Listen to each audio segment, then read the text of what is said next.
Oke, kita mulai ya. Dalam beberapa menit ke depan, kita akan bedah tuntas cara kerja promosi kesehatan yang efektif. Dan kita nggak akan ngomongin likes atau klik sama sekali. Kenapa? Karena kita akan fokus ke satu hal yang jauh lebih penting, yaitu aksi nyata. Langsung aja ke masalah utamanya. Pernah nggak sih kalian lihat kampanye kesehatan yang viral, yang heboh banget di mana-mana?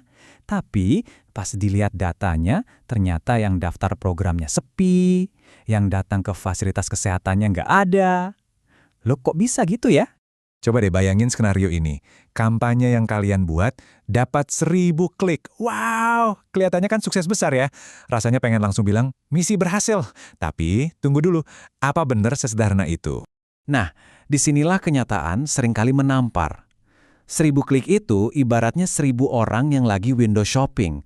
Mereka cuma lihat-lihat dari luar, tertarik, tapi nggak pernah benar-benar masuk. Sementara yang benar-benar beli, alias yang beneran ngisi formulir sampai selesai, ternyata cuma 15 orang. Jomplang banget kan? Nah, jurang pemisah inilah yang harus kita jembatani. Untuk menjembatani jurang itu, kita butuh sebuah metrik andalan, sebuah metrik jagoan. Dan jagoan kita hari ini adalah konversi. Ya, inilah satu-satunya angka yang bisa ngasih tahu kita siapa yang cuma penasaran dan siapa yang benar-benar melakukan tindakan. Jadi, apa sih sebenarnya tingkat konversi itu?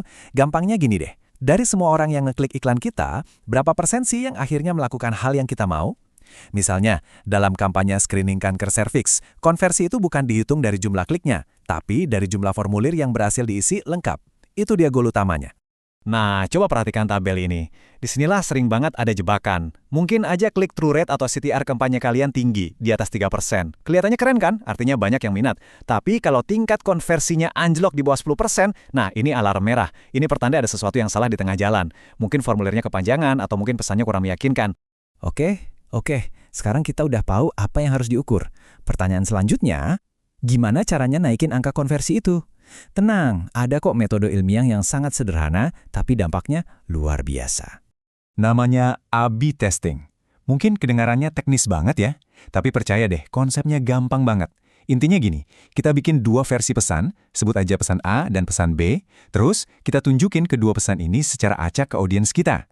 Setelah itu, kita tinggal duduk manis dan lihat data. Pesan mana yang bikin lebih banyak orang daftar? Udah, sesimpel itu. Biarkan data yang nentuin pemenangnya. Nah, sekarang kita masuk ke bagian favorit saya, resep rahasianya. Jadi, pesan seperti apa sih yang bisa kita adu di A/B testing? Yuk kita bongkar beberapa senjata psikologis yang udah terbukti ampuh. Pertama, kita bisa adu bukti sosial lawan urgensi. Bukti sosial itu memanfaatkan psikologi ikut-ikutan. Kalau lihat 200 tetangga udah daftar, kita jadi mikir, wah, masa saya ketinggalan?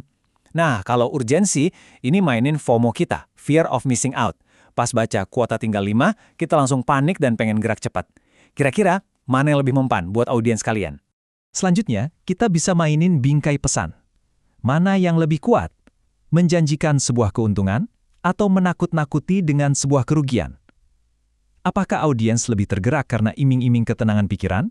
Atau mereka justru lebih takut sama risiko mempertaruhkan kesehatan? Gak ada jawaban yang pasti buat semua orang. Makanya, ini harus diuji. Bahkan detail sekecil kata-kata di tombol pendaftaran atau call to action itu ngaruh banget. Klik di sini, itu kan biasa banget ya dan kesannya pasif. Sekarang bandingin deh sama amankan kuota Anda. Beda banget kan rasanya? Kata amankan atau klaim itu seolah-olah ngasih kita kuasa. Perubahan yang kelihatannya sepele, tapi dampaknya bisa raksasa. Terus, seberapa besar sih dampaknya? Besar kali banget. Menemukan satu pesan yang juara itu bisa meningkatkan konversi sampai 1,5 kali lipat. Bayangin aja, yang tadinya dapat 10 pendaftar, sekarang bisa jadi 15. Ini bukan lagi perbaikan kecil-kecilan, ini bisa jadi game changer buat kampanye kalian. Dan ini bukan cuma teori loh, lihat deh contoh hasil nyata di grafik ini. Di sebuah tes untuk screening kanker serviks, pesan yang pakai bukti sosial ternyata menghasilkan tingkat konversi 18%, sementara pesan urgensi cuma 12%. Angkanya bicara sendiri, jelas banget kan? Mulai sekarang kita nggak perlu lagi nebak-nebak. Kita jadi tahu persis pesan mana yang paling efektif. Pada akhirnya, semua teknik yang kita bahas ini tujuannya cuma satu, untuk menutup jurang pemisah antara niat dan tindakan. Kita semua tahu kan, banyak banget orang yang niatnya baik. Saya seharusnya periksa kesehatan. Nah, tugas kita semua adalah mengubah kata seharusnya menjadi saya sudah melakukannya. Nah, ini dia intinya. Peran kita di sini jadi berubah.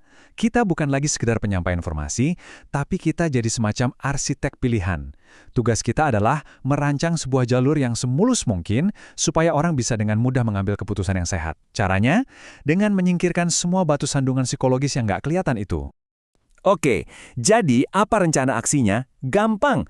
Pertama, lupakan metrik-metrik yang nggak penting. Fokus hanya pada tingkat konversi. Kedua, jangan berasumsi. Lakukan A/B testing.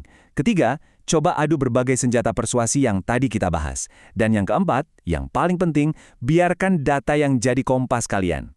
Sebagai penutup, saya mau kasih tantangan. Coba deh, sekarang pikirkan audiens kalian masing-masing.